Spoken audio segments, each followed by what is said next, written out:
So we are just with John Lawson. John Right. Lawson is the city archaeologist for City of Edinburgh Council. So John, so what's going on here today? Well, we've just been on site for the last couple of weeks digging up the medieval graveyard. The graveyard was first found in 2008 as part of the original Tram project, and we spent about 6 months digging up just under 400 human remains, which at the time were unknown, which actually extended underneath the road. The results of that showed that we actually had a graveyard possibly over 150 years before the church you see over my right hand shoulder was built in 1483. So this part of the project is to excavate the remaining part of the graveyard, which was now going to be affected by taking down the wall and the construction of the new tram and rebuilding the wall as part of that.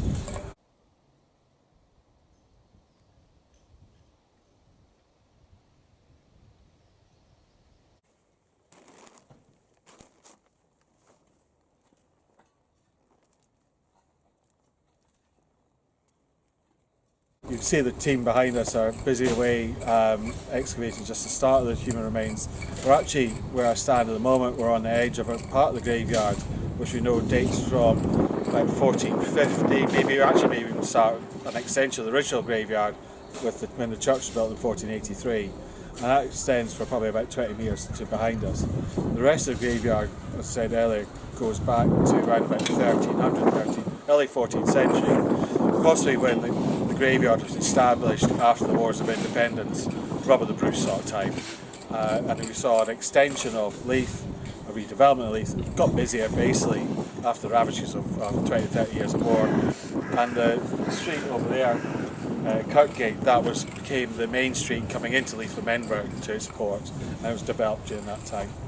Wow, very interesting. So can you just tell us what will happen with the human remains when they're recovered? I mean, what's the process with that? This is just the very start of a long process. Each body is excavated in a day, excavated by the archaeologist, and then it's taken away, and once we're off site, a full forensic report will be undertaken over the next probably year or so. Some of them will be dated, so we need to get more dating just to confirm the story. Really looking at dates about how they developed from the early part. So that's really exciting for us. So it pushes back the boundaries of Edinburgh's history, shall we say. Then we'll be looking at pathology. They had broken bones, diseases, stature. We tell a lot about their diet as well, so we might do some isotopic work through that. So some of that's quite interesting because it actually tells us where people came from. When we did the initial results, we found out that most of the people behind us were actually local from the river, from either Edinburgh, the Lothians, or the Forth Valley. Yeah. One or two from northern Scotland, and I think one maybe from England. But as a port, where all the foreigners, do we have a lot of sailors?